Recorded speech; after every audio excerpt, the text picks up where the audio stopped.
Have you ever tried to get serious about your content creation? Like, you went on Amazon, you bought all the stuff, and you set aside a couple of hours to film, only to find that your video looked nothing like you wanted it to. You couldn't figure out how to get the camera settings right, or worse, maybe it took you 5 hours to upload the footage from the SD card once you were finally done. Well, today I'm going to show you the simplest yet little known studio setup so that you can just hit record whenever you need some new content. Now, before we dive in, if you've been following this series up to this point, you should have the process that you need to film 1 day a month and get your next 30 to 60 days of social media posts from it. Now, if you haven't seen those videos yet, go back and check out the beginning of this playlist. But ultimately, filming day should be the easiest part of this entire process, and I'm going to break down exactly what you need to be able to film an entire month's worth of content in just a couple of hours. You don't need a videographer, and you don't even need a fancy camera. I'll show you how to get top quality content whether you're working with just an iPhone or a top-notch camera. Plus, make sure to stick around to the end where I'll show you how to record directly to Dropbox or Google Drive so there's no more waiting for hours transferring files. We're going to break down 3 parts in this video: camera selection, audio, and lighting. Now, first off, let's talk about cameras versus iPhones. You don't need a super expensive camera to create high quality content. An iPhone, when used correctly, can be just as effective. Now, at the end of the day, the best camera you have is the one that you will actually use. So don't get bogged down in decision paralysis and start with what you have and upgrade as you go along. And remember, content is king. So the quality of your content is mostly going to outweigh everything else when it comes to your success. So let's just get you filming as quickly as possible. Now, your 2 main choices for a camera will be between a DSLR or mirrorless camera and an iPhone. Now, the iPhone is going to be the most forgiving option, especially if you're less technically inclined. It's great for most situations because the iPhone's internal computer compensates for a lot of the variables, especially when you're dealing with lighting. Plus, with the newer phones, you have the ability to shoot high-quality video capture up to 4K resolution. However, if you're aiming for a highly specific or cinematic feel to your videos, you'll want to invest in a dedicated camera like a DSLR or mirrorless. But be aware, these cameras require more knowledge of settings to get it right. Now, I do want to quickly mention webcams here.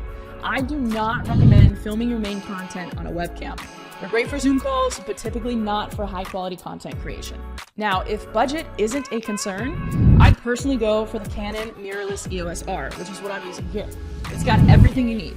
And if you're looking for something a little bit cheaper, then Canon SL3 EOS Rebel is a solid choice. However, note that with that one, it does have a 30-minute recording limit in live stream mode, and it's a DSLR camera with a crop sensor, which basically means that getting that nice blurry background effect is going to be a lot more challenging if you're working in a small space. Now, this is ultimately the main reason that I switched from the Rebel to the EOS R. The Sony a7C or a7 II are also popular choices among YouTubers. They've got all the features you need with no recording limit, but they do come with a bit of a higher price tag. Now, regardless of the camera you choose, if you're going with something other than your iPhone, I highly recommend that you pick up a dummy battery. If you've ever gotten everything set up perfectly, only to start filming and realize that your battery has died, you know how frustrating this is. So rather than spending $50 or more on a second battery for your camera that you also have to make sure that you keep charged, you can spend $20 or less on a dummy battery that lets you actually power your camera from a wall outlet. So you're never without power to your camera if you forget to charge a battery. Just search on Amazon with your camera model name and then dummy battery. Now, for those of you sticking with your iPhone, get yourself a tripod with an iPhone mount. You'll also want to invest a few bucks in an app like Filmic Pro that allows you to control your phone's camera in a way that's almost identical to what you get with a DSLR or mirrorless camera.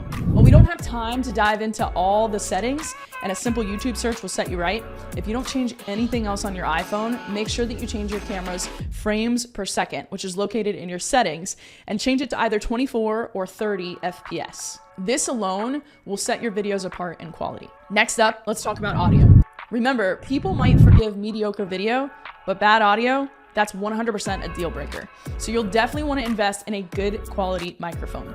Do not rely on audio recorded directly from your device. Now, this doesn't have to be expensive. The first mic that I had was $50 from Amazon and it worked great. If you've got a budget and you'll mainly be filming in a single location, like at your desk, consider a condenser microphone like the Shure SM7B that I'm using here. Now, this is probably top of the list when it comes to quality, and it's great for podcasters and talking head videos because it blocks out background noise pretty well. Now, it does require some extra hardware and is a little more involved to set up, So if you're looking for something more budget friendly and one that plugs right into your computer, the USB connected Blue Yeti microphone provides good quality. Alternatively, a low cost lavalier microphone that plugs into your phone or iPad can be handy for teleprompter use or in situations where a condenser mic isn't practical. Now, if you are going with a lavalier, consider something like the Power Wise or the Rode Smart lavalier. Now, if you travel frequently, a portable lavalier mic combined with your iPhone can enable quality content creation on the go. Lastly, let's shed some light on lighting. Okay, that wasn't my joke. ChatGPT actually wrote that one. But anyways, the right lighting can make your video look professional, even if you're filming in your living room. So for natural light, you want to sit facing a window with the camera between you and the window.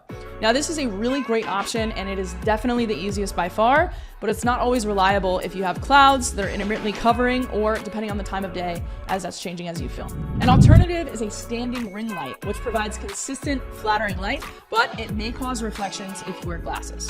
So for more controlled lighting, consider the newer standing light set, which allows you to adjust both intensity and color temperature. Now, if you're going for a step up to your videos, you can introduce color to your shots using color films, gels, or RGB lights or LED light strips, which I personally love.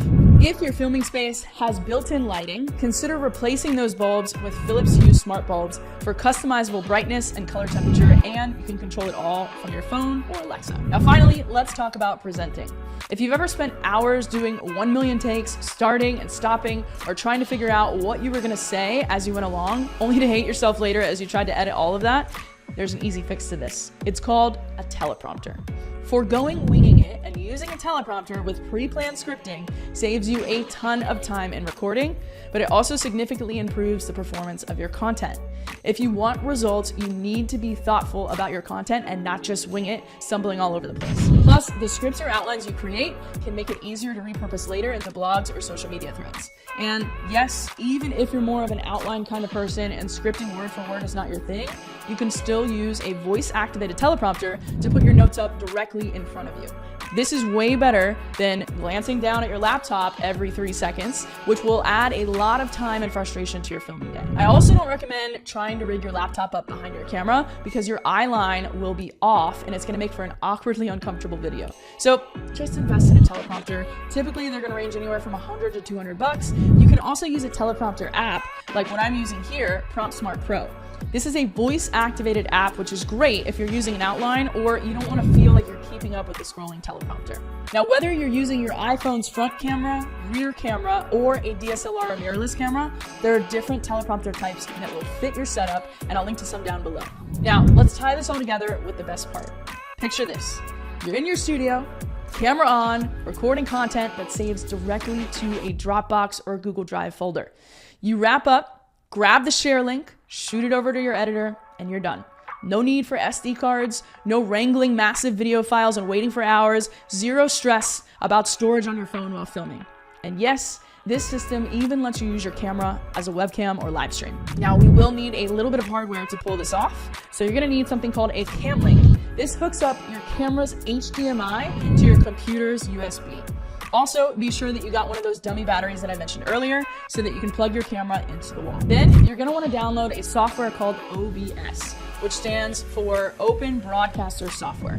It's completely free, so just Google it, download the right version for your computer, and install it. Now, under settings on OBS, you can choose the output path for your recording. This is where you can download something like Dropbox or Google Drive for desktop, create a folder for your raw footage, and then select this under your OBS recording output.